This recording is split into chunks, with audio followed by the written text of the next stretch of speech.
In this world of evolving cypherpunks to institutions and KYC and AML, it's likely inevitable if we want more mainstream adoption of this space, but then to maintain that freedom to say, okay, well, it's not working for me, I'm going to go here. When we get privacy on blockchains, institutions and companies and sort of corporate world gets benefit from that, but also individuals do, because let's hope that individuals also get the benefit from it, because we may also end up in a sort of two-tiered world where, the powerful get their privacy, but, the weak do not. And so that would not be a great outcome. This is a spectrum. All of us care about privacy in some way, shape, or form, but I still use iMessage and I still use WhatsApp and I still do Twitter DMs and stuff. I think sort of if you're looking more sort of the institutional side regarding privacy, they want the privacy on their clients, the privacy on the transactions, while still being able to be auditable to a degree. People should only be comfortable really sharing that information if they have privacy. Welcome to Epicenter, the show which talks about the technologies, projects, and people driving decentralization and the blockchain revolution. We're here today at Buidl Europe. Hi, guys. Thanks for joining me today. So we'll start with a brief round of introductions for this panel on DeFi and institutions. What happens to cypherpunk values when institutions start buying our bags? Basically, the idea here is, is crypto at sort of an existential point where institutional adoption of crypto leads a lot of the ethos and values and principles that have driven all this innovation for the last 15 years? Does it throw a lot of those principles out the window? But yeah, we'll start with brief introductions to my sheriff. Right. Hey guys, my name's Ben Lakoff. I'm actually based here in Lisbon and I run Bankless Ventures, which is our early stage venture fund in the crypto ecosystem. I'm Matthew Arrow. I'm the co-founder and CEO of Dark Forest. We advise on market microstructures and token liquidity to foundations and protocols within the crypto ecosystem. Hi, everyone. I'm Aurora Orellana. I work for Managing Director at G20 Strategies. We support a lot of blockchain protocols with market making. We do advisory and we support for a lot of OTC services and treasury management, as well as asset management. Thank you. Hi, everyone. I'm Richard Muirhead. I'm a managing partner at Fabric Ventures, and we have been kicking around in the space since about 2012, back a couple of hundred different projects, and seen a few crypto waves and seen a few waves over the last sort of decades. I also have one other kind of small hat, which is I'm on the board of a Sovereign SBRN, which is spun out of the kind of near ecosystem. It's where I'm trying to keep my sword sharp from an operational perspective, because I kind of from whence I came. Yeah. This episode is brought to you by Gnosis, building the open internet one block at a time. Gnosis was founded in 2015, and it's grown from one of Ethereum's earliest projects into a powerful ecosystem for open user-owned finance. Gnosis is also the team behind products that have become core to my business and that of so many others, like Safe and CowSwap. At the center is Gnosis Chain. It's a low-fee layer 1 with zero downtime in 7 years and secured by over 300,000 validators. It's the foundation for real-world financial applications like Gnosis Pay and Circles. All of this is governed by Gnosis DAO, a community-run organization where anyone with a GNO token can vote on updates, fund new projects, and even run a validator from home. So if you're building in Web3, or you're just curious about what financial freedom can look like, start exploring at gnosis.io.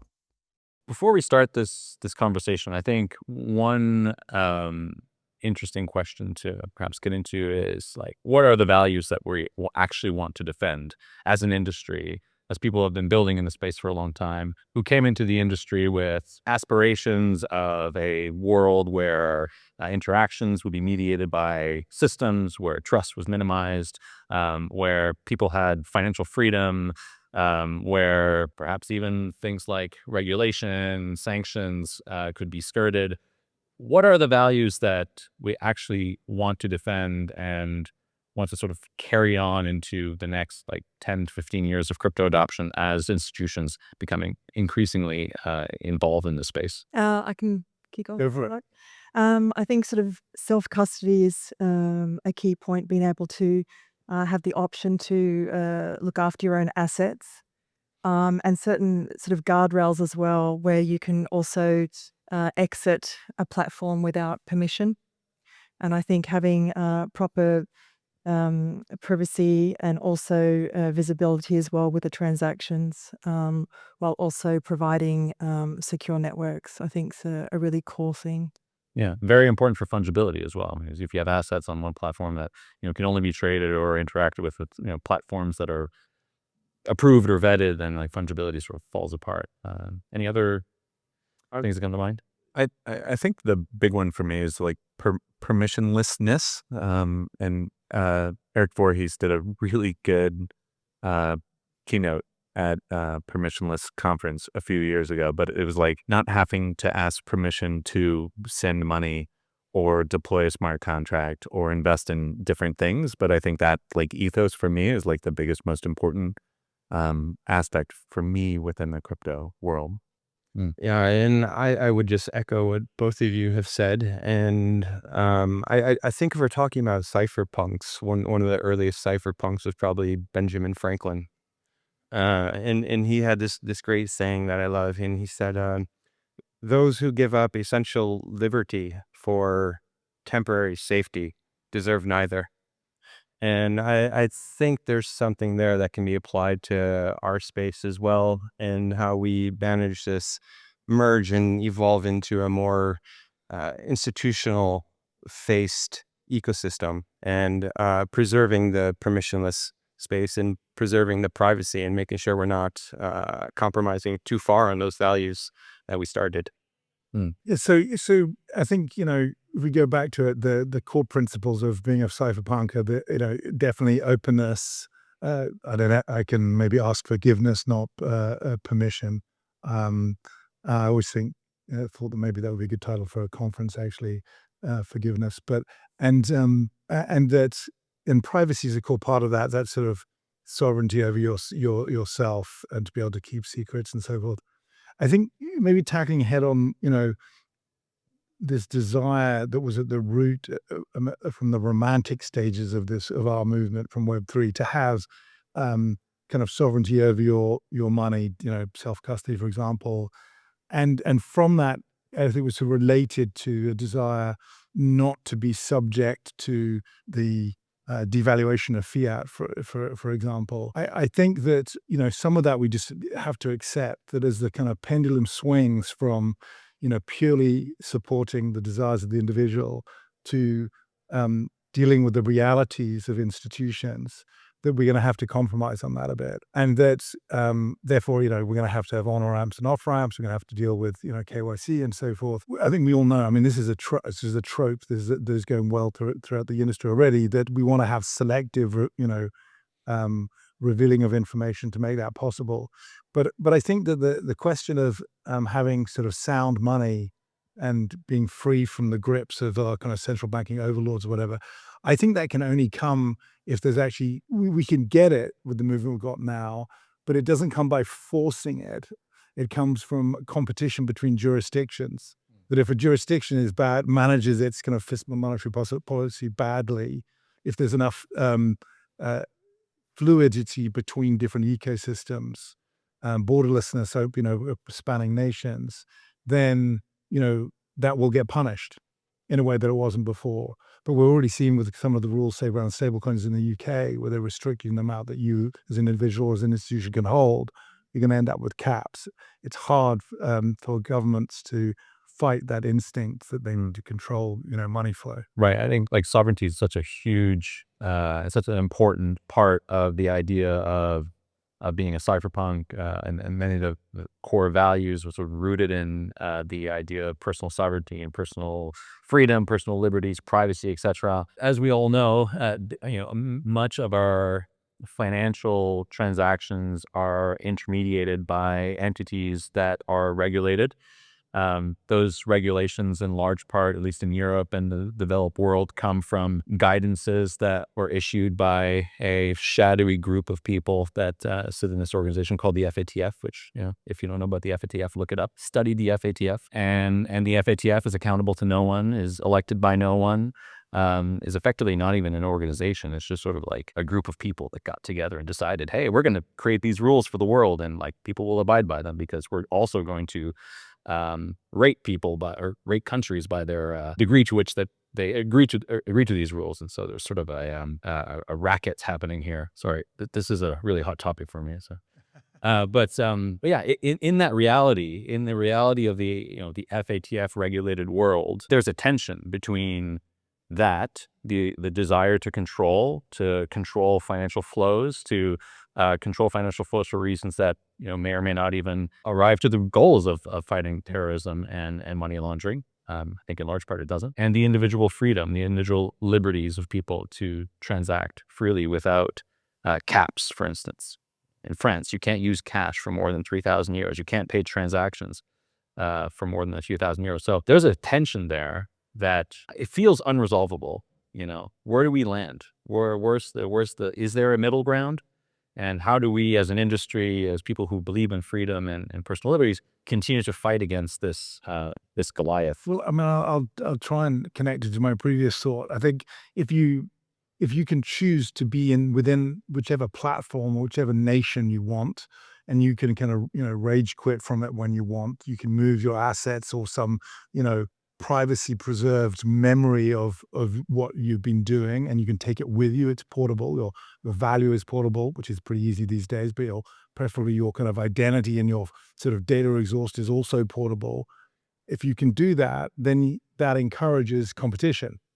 And then I think the balance comes through competition between these different jurisdictions. That's how you square the circle. I mean, if you ask everybody individually where the balance should lie, of course you'll get a million different answers, and probably on a democratic basis, probably not a very good answer. But I think through competition, you've got a chance that both people are jurisdictions are held in check because people can leave. But also you should get segmentation and diversity. If you really don't like the way the balances have been struck in one space, you can go to another one, where there are fewer caps or it's more libertarian. Yeah, I was going to say, I think that's essential, is just maintaining that freedom of movement and choice. And, it's like you can please all the people half the time and half the people all the time, and you're never going to do a good job at that. And someone is never going to like the jurisdiction or the regulating body that they're living within or under. And but to maintain that freedom to move and say, okay, it doesn't suit me as a person. This doesn't line up with my ethos. I think that is in this world of evolving cypherpunks to institutions and KYC and AML, it's likely inevitable if we want more mainstream adoption of this space, but then to maintain that freedom to say, okay, well, it's not working for me, I'm going to go here. And I think that's extremely valuable. And we definitely observed it at Fabric over the years across Europe. Europe is always incredible sort of old city-states with academia and these pockets of innovation and embracing of a sort of libertarian middle way, and quite a lot of revolt directed towards extreme forms of government, typically in Europe. That created an opportunity, I think, around our space, around the Web3 and movement for a long period of time. And then governments competed to attract with benevolent sort of regulation, everyone from Malta to Switzerland to France to the UK to whatever. I think we then squandered that lead a little bit because it's always possible for people to pole vault, and through, you could argue, quite strong individual and statewide economic self-interest, the US just pole vaulted into the lead by saying, we're just going to embrace this all super fast. But that's good now, as long as, for Europe, I guess, as long as we wake up again and become increasingly competitive. I like that idea of competition and kind of voting with your feet and being able, this portability. But I think that the other thing to be cognizant of is like, this is a spectrum as well, is like all of us care about privacy in some way, shape, or form, but like I still use iMessage and I still use WhatsApp and I still like do Twitter DMs and stuff, and I'm not just pushing everybody to Signal and Proton Mail because of conveniences and stuff like that. So I think everybody kind of has their line and what they're willing to sacrifice on this like scale between cypherpunk and convenience, as you kind of alluded to as well.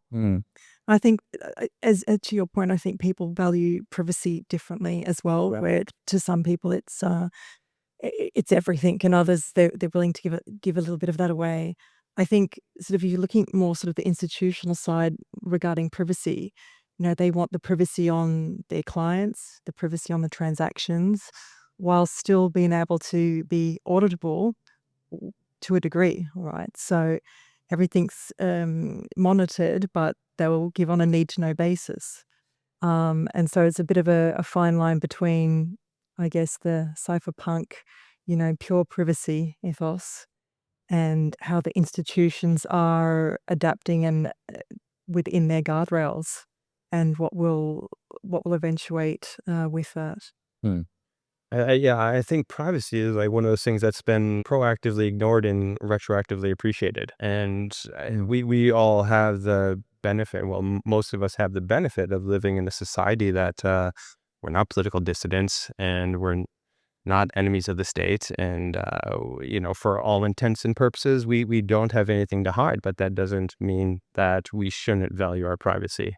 And it makes sense. But if you extend what you said, it's the classic, it's only once the horse is bolted that you remember to kind of close the barn door.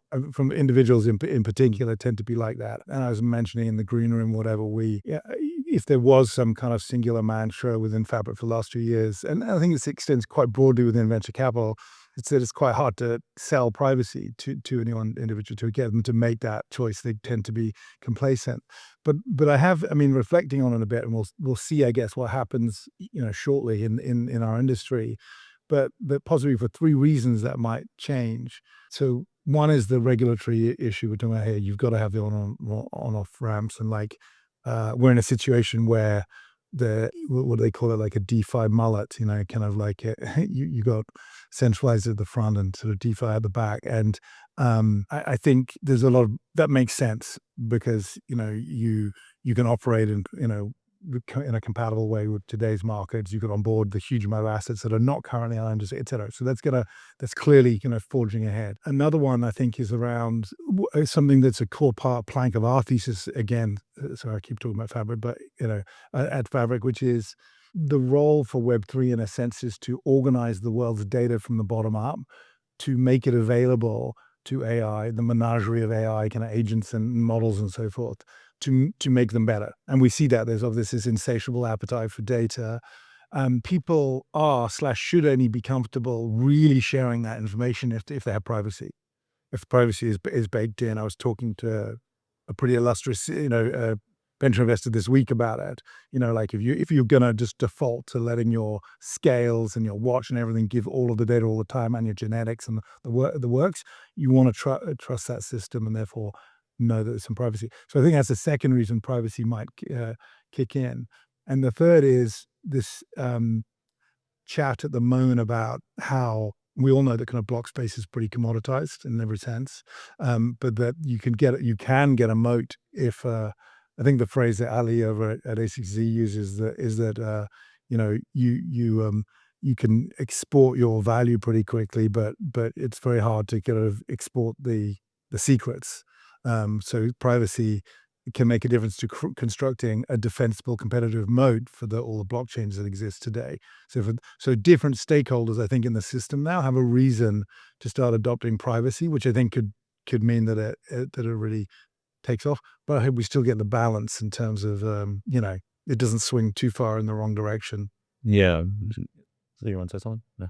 I think like for privacy, I think institutions and broadly, the corporate world values privacy differently than individuals do. And I think in large part, maybe in large part, not in large part, but in some part, blockchains have not been adopted by the majority of the world's businesses because there is no privacy, and privacy is an essential component to, I think, capitalism, because it is like arbitrage is what makes capitalism kind of work, and you get that by having opacity in information and so when we get privacy on blockchains, institutions and companies and sort of corporate world gets benefit from that, but also individuals do, because, well, let's hope so. Let's hope that individuals also get the benefit from it, because we may also end up in a sort of two-tiered world where, the powerful get their privacy, but, the weak do not. And so that would not be a great outcome.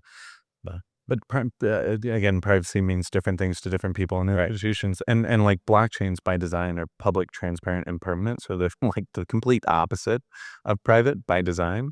But like with an institution, I mean, it's like you were saying, there's like a few key things that they're worried about, and it can be not private to a few or a trusted party, and it doesn't have to be completely obfuscated all the way to like the cypherpunk values. I mean, picking up your point about how institutions behave, I don't know how many people have spent time sort of selling to institutions, and we've all dealt with bureaucracy. But I always like to reflect, it's like the individuals themselves can be, very happy or in fact excited about adopting a new technology, moving in a certain direction. But of course, if you've got a compliance department or several departments, and basically your bonus or your job depends on not screwing this up, Totally. it never happens. And so we've been at that stage for a long period of time, and we're starting to see that now play out in a positive way. And I do think that's, if we can, well, regulation does that partly. If we can have privacy so that institutions can have arbitrage and can protect some of their intellectual property for at least for a period of time so they can make money, that's going to drive things. But I do think it's an interesting point. If you think about it, we rely on kind of social consensus on privacy with large organizations currently, but whether it be Google, Meta, Bank of America, Barclays, or whatever, we're comfortable, we give up all of this information. The institutions have the ability to enforce a level of privacy, although they don't always do a great job of it for themselves or the customers. But actually, we have no privacy within those institutions. And we do have an opportunity right now with the technologies that have been coaxed into the mainstream by this, our industry, CK, HME, etc., T's, and long may the debates rage on Twitter as to which is the right thing for the right job. But it's, we have an opportunity to tap into those, to also have privacy for the individual, to strike that balance. So I hope we get those competitions so that emerges. Well, I don't know if you saw this this news recently where someone within French tax authorities divulged information about sort of like some crypto founder in France to criminal networks that end up either kidnapping him or something like that. And I mean, so like even within trusted institutions, we don't have, there are incentives that make it such that our privacy isn't protected. It sort of makes you want to not pay your taxes. But For example. not financial advice or tax advice, but Well, it always reminds me of Travis. I mean, maybe it's apocryphal at this point. I seem to remember I read it probably, but when Travis Kalanick from Uber was up there and accidentally switched into God mode on Uber. You remember that one? When he could see where yeah. he could see where everybody was traveling. Well, this is a fear, right? Because I think you kind of nailed one of the points, or the crux of the problem is that institutions are extremely risk adverse. If there's something that's going to jeopardize somebody's end of year bonus, they're not going to do it, regardless of the benefit it could provide. And the status quo of all these institutions right now is anti-privacy. So just complete transparency as much as possible, because this is how a lot of the Web 2 businesses have profited over the past couple of decades. Is Google invented this model of surveillance capitalism, and they just eat all the data they can and then sell this to others. Facebook then perfected it. Yeah. And then the fear is that this just kind of continues and grows. And as you said, then Uber has this God mode, and where does it go? Agree. The flip side of that risk aversion that folks in companies have is that if they smell a profit or a small piece of their contribution to a profit, which in itself may not look totally evil, they will do it. But then 10 or 100 of them do it, and in total, that can be quite evil as an outcome, as we know. I think that's interesting. I think I had this epiphany at one point that kind of like, you want privacy so that you have, in a sense, and some people use this term, your own backpack of information and money and so forth. And then you want that backpack to be portable so that you can take it somewhere else. We were talking about that. We want that fluidity. And I think that, and for me, the epiphany story I had was that portability is basically the flip side of the coin from composability. So it's not just important to the individual that you're able to flip around like that and create competition, but it's also essential for innovation because, in talking about what do we want to preserve as we find the correct blend between institutions and individuals, one key part of it is composability. We want to, for the developers to not have to ask permission for how they compose, their application from different existing components. So I think they all tie together, like, privacy, backpack, portability, composability. That's the thing that we want to get right. And I think this is where you might start seeing more sort of the DeFi infrastructure supporting institutions. So they're going to be taking the efficiencies, but there'll be guardrails around the edges where there's the guardrails to tick the regulatory boxes, but things are going to become more efficient. For instance, say atomic settlement, a lot of the other things that DeFi has created. And if it creates more efficiency and, more money for the institutions, then they'll use those infrastructures to their advantage. Well, I'd like to maybe shift a little bit the conversation to DeFi, because we've talked a lot about privacy and freedom, which I think are super interesting. But on the DeFi side, if we look at volume broadly, like across crypto, most exchange volume is done on centralized exchanges, and not on DEXs, not on AMNs, and most of the blending as well, and so leverage happens on centralized exchanges. Is this an indicator that DeFi has failed to deliver that promise of efficiency? And if not, I see you shaking your head. Then what is the utility of DeFi, and like what efficiencies will institutions, traditional finance institutions, and sort of global finance take away from DeFi in order to provide more efficient, better systems, global systems, permissionless, et cetera, like all of these things that we're... Well, I think sort of I alluded before, these, atomic settlement, so instant settlement rails, and sort of the speed as well, and how the infrastructure can really support a lot of the new transactions that are taking place across the board. Obviously, the volumes are not comparable with the centralized exchanges, and a lot of that is for regulatory requirements and the KYC component of it for the onboarding. So I think it's a lot of the tech stacks that will be implemented on the back end with the institutions. I think that infrastructure continues to get better. UI, UX continues to get better. And these used to be bigger bottlenecks. But if it's on a blockchain, it's censorship resistant, and you can self-custody your assets. And centralized exchanges work great until they don't. I mean, there's Roger Ver that used to say, like, treat centralized exchanges like a public restroom. Get in, do your business, try not to touch anything, and get out as quickly as possible. But I think, now these like more trusted institutions that are publicly traded, et cetera, but they're still centralized. And I think that there's like a blending of the two, like Richard had mentioned the DeFi Mullet. So there could be this like centralized front end with decentralized back end. For example, like Coinbase with the Morpho integration. Mm-hmm. This has been live since April 2025. So they launched this. If you have Bitcoin on Coinbase, Bitcoin sitting on Bitcoin network, presumably, but like you click a button and it's wrapped on Ethereum as CBBTC, and then you borrow against it on Morpho, completely under the hood. But like people don't know what's happening, and try to do that on your own, even with the UX and wallet advances that we have today. That would be a very arduous process, and you'd probably lose it in the process. But you can borrow against your Bitcoin at 6%, which is super competitive with any centralized provider lending against your Bitcoin. So things like this that are kind of blending the both, but it's really this DeFi Mullet with DeFi underneath the hood. So centralized exchanges or the institutions capitulated onto the centralized exchanges because they have the order book that they know and love, these clubs.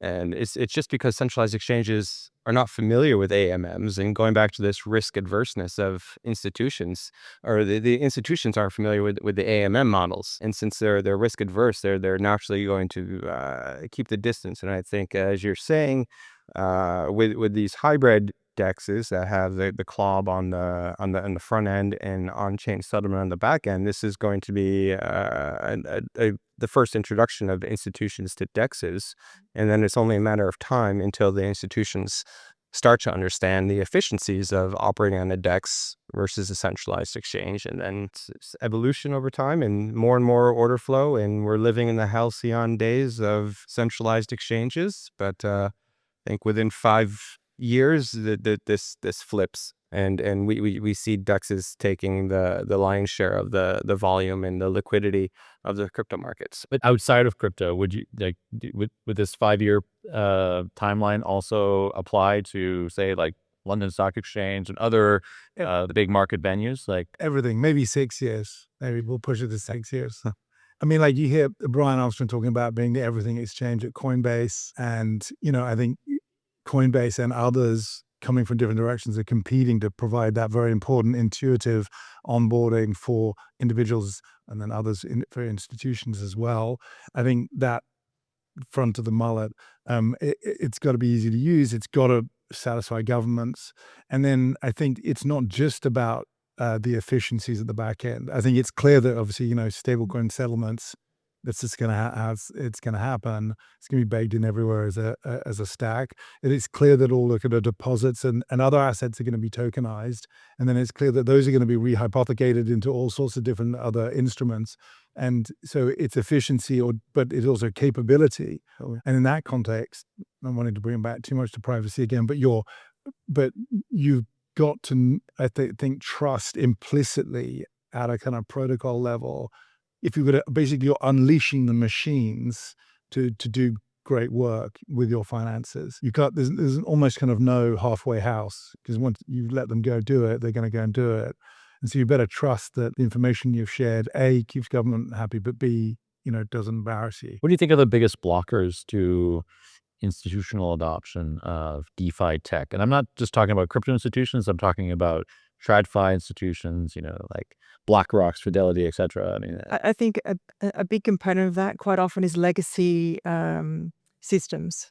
So a lot of the big institutions have a lot of legacy systems. It's even hard to upgrade Windows, for instance, quite often. This is how internally there's the tech stacks are just not up to date with the current technologies. And I think there's going to be internal push how to adopt these blockchain technologies, or potentially have sort of add-ons on the side where they're not able to add on to their existing stacks, and they'll have to do something on the side to accommodate and to keep up with competition. And it's kind of like, can you get that first mover advantage? You'd mentioned sort of the tokenized deposits. Well, that, Citi sort of did the tokenized deposits. As initial, they're talking about stable coins, but it's sort of still under consideration. So the banks are heavily looking into it, but there's a lot of incumbent problems to face. And it's a matter of time before they will, when they see there's a financial opportunity and they're going to be losing business to competitors. But it takes time. Wells Fargo's logo is still a horse and buggy. And a lot of the TradFi institutions still are working on decommissioning mainframes. So I think there's a long way to go. but maybe not 6 years, maybe more like 7. For some of the other institutions, I think I think you start to see it though. Yeah. And I'd also add, like, the reduction in career risk for like proposing these things and adopting these things has decreased dramatically. Like the you don't get fired for buying IBM sort of situation. But like everybody was talking about stable coins and how much more efficient they are, and they're gonna eat the world, all of this. But it wasn't until like the Genius bill was passed that all the big major players started launching stablecoins. So there was this bit of like career risk as well as like the regulatory risk. And as these things like get a little bit more clear, then more people are open to adopting these things. But it'll be slow. And I think also another one is the reputational risk, right? These institutions have been around a long time, and reputation is everything. And quite often they might make investments into these other projects or exchanges, but not have their brand name on the actual products. I was just going to agree with you, like 100%. How you're perceived if you propose this thing has totally changed. It was like a whole bunch of decentralization and blockchain theater until about 12 months ago. Larry, and I know you were economists talking about tokenization of everything. Right? But you were, I think, at Abu Dhabi Finance Week, which I think actually should have been called Abu Dhabi Crypto and AI. Yeah. I mean, really, finance was almost sort of the sideshow. Maybe it should be a side chain, but and Well, I mean, it's to your point, right? Like crypto and AI are eating finances. and so I think the Wells Fargo's of the world, they're held back by their logo and their pace of innovation. And, if I ask the horses, they tell me to get different riders or whatever the phrase was, you know what I mean? And if, and they're held up by kind of bad systems. And sadly, I've wrestled with some of those in my past. But I think right now you've got, because of how things have fallen into place and the catalysts that have fallen into place, you've got everyone from Aave to Robinhood to Coinbase to Kraken to Bank of America, probably JP Morgan, all, there are a few segments to be addressed, but to be doing on-chain banking writ large for, individuals, wealthy individuals, SMEs, enterprises, governments, whatever. And I think it's just a tsunami of competition. Hopefully that's good for us. So final question here, basically, like, we're here, speaking of 2026, our industry has changed tremendously in the last year, and with acceleration and stablecoin adoption and regulatory clarity also has really been propelled over the last 12 months, which we wanted, and now it's here, right? What does it mean to be a cypherpunk in 2026? Like, what are the, as an industry, how should we be interacting with institutions? Should we be interacting with institutions? It's like perhaps a question some people are asking themselves, but like, what does it mean to be a cypherpunk in 2026? I think it's agency, just having a high degree of agency, maintaining that and presenting that and acting upon that and being flexible and malleable, but not compromising on certain points that are valuable to your personal philosophies in life, but exhibiting a high degree of agency, I would say, is. I'd second that. I think the agency is key. And, for the ones that want to maintain their privacy. I think it depends who you talk to. If you're talking to like a true cypherpunk, they'd say it means exactly what it always has been. Mhm. But maybe more to your second question of like, how should we interact with institutions? I mean, I think we'll continue to have more traditional finance, institutional players enter into the space. I mean, Morgan Stanley just launched Bitcoin and ETFs yesterday. Like, more and more people, that this career risk has gone down. They want to get involved bigly. So adhering to kind of what started this space and like kind of the ethos that was very important early on, but like also accepting that it's evolving, and we have new players that have entered the arena. At the heart of the cypherpunk movement, actually, I think is philosophically a romanticism. And I think, I don't want to kind of call it kind of the end of history, but I think, well, maybe we hope it is.